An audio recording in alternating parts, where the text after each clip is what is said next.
Hi there, this is Dina Cedillo. I wanted to share with you how I made these backgrounds. I actually wasn't happy with the two of these, but I did keep from throwing them in the trash and pulled them out, and now I like them better than I did when I first made them. This is something that I did not come up with on my own. I learned it from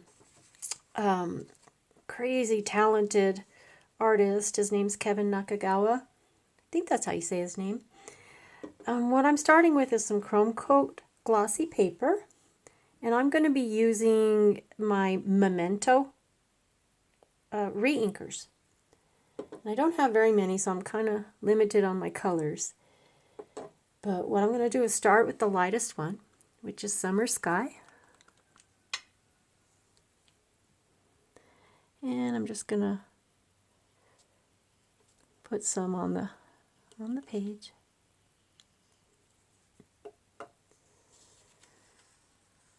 And I'm going to let it run a little bit.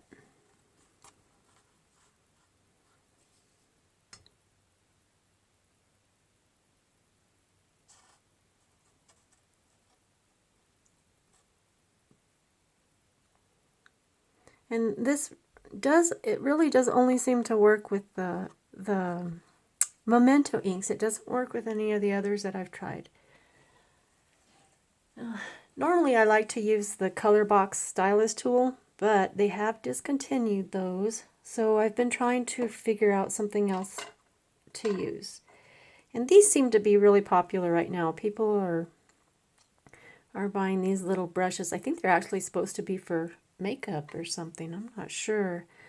But anyway, I started trying these. I may end up going back to the stylus tool, but we'll see. Okay, so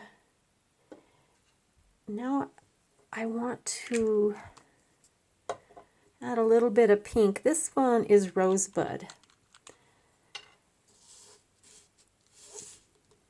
I'm just going to throw a little pink in here. And now you know that red and blue make purple. So I do have some purple, and I like to use the purple in it, but you know, so pink and blue will make purple. It'll just make a lighter shade of purple.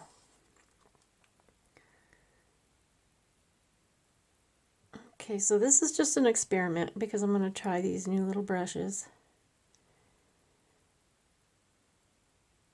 But let's see how this works. Actually, I think I'm going to use the smaller one first. Okay, so now I'm just going to spread some of this ink around.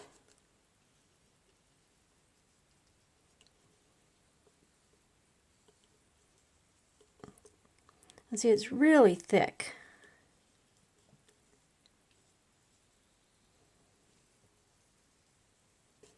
And as you can see already, where I'm starting to mix some of the pink and the blue, it's making a purple.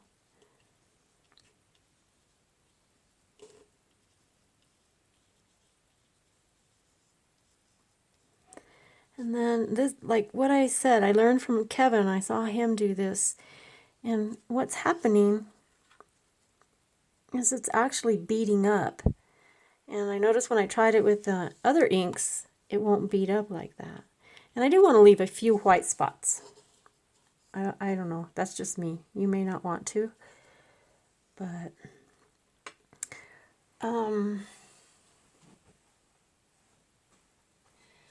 I'm going to try also, I'm going to try with one of the little sponge daubers.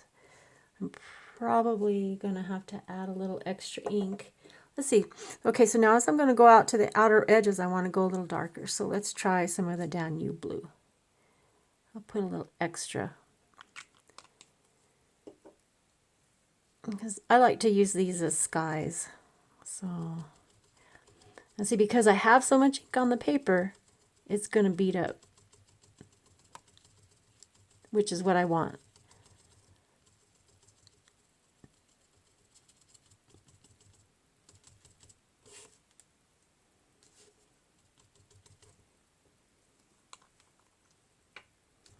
And again, I'm using a little bit of Danube blue.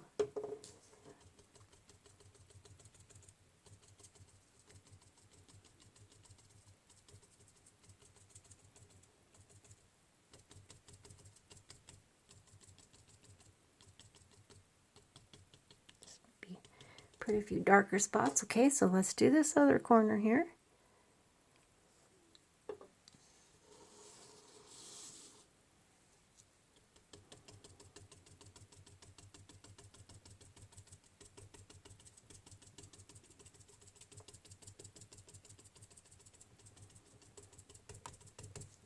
Put a little more. Look how pretty that's beading up and making those little circles. That's where I like to make stars.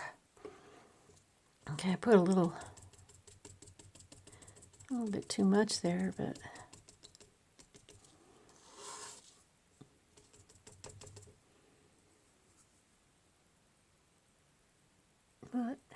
anyway, that's okay. So again, everything I do seems to be really simple for the most part. And see, to make something like this is just so easy. And it doesn't have to be specific or anything. You can just do whatever you want. You can put some of these darker areas going through. See? Okay.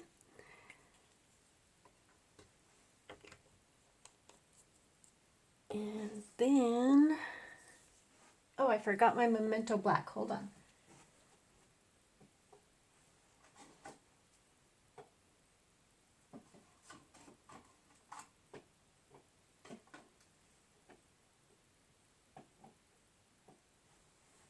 Okay, sorry about that. I forgot my Tuxedo Black. So on the very, very edges, I would like some of the Tuxedo Black. And so I used my sponge dauber. I think you could probably use these. And if you wanted a little more, maybe a little more control, you have an idea you want to do very specific in the center, these might work a little better than the sponge dauber. But I am trying to just do this really quick, so.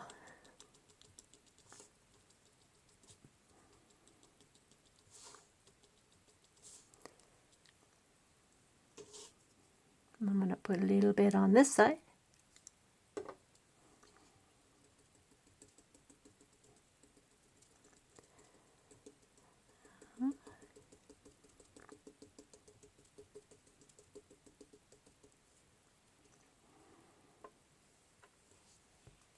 I think I'll go back to my sponge dauber.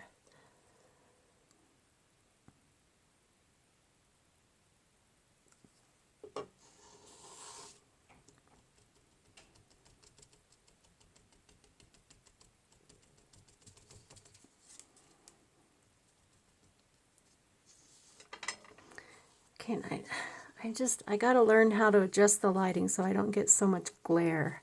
I do apologize for that.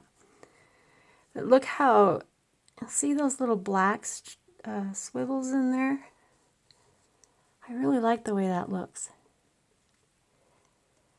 And because I'm using, you know, a thick layer of ink, it will do a little bit of its own thing. Okay, so that's all you have to do. And then you let it dry, which actually does take quite a while. So you're not going to be able to stamp anything on it for a little bit. Sometimes I usually even actually wait till the next day just to make sure it's dry. And then I will go in with my gel pens and I will, you know, highlight certain areas like there's stars. Like see all these little spaces down here that would be perfect to make different size stars. You know, and the white spaces in there. Perfect. Just see all over that are starting to show up. See where it turned into purple there? So just a really fun, really quick, easy way to make some pretty dramatic backgrounds. Hopefully you have some Memento reinkers and you can have fun with your colors. And as always, thanks for watching.